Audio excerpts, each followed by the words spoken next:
and today I will comment at the new Misfits 08 card. Firstly, I need to address the elephant in the room. The card is dead. Man, it's so dry. If you have seen my previous video, you would know how high my expectations were, and my hype instantly died when I saw it.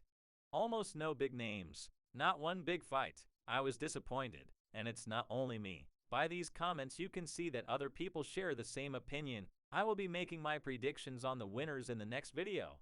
But to wrap it all up, I have to say that Misfits has taken a massive L.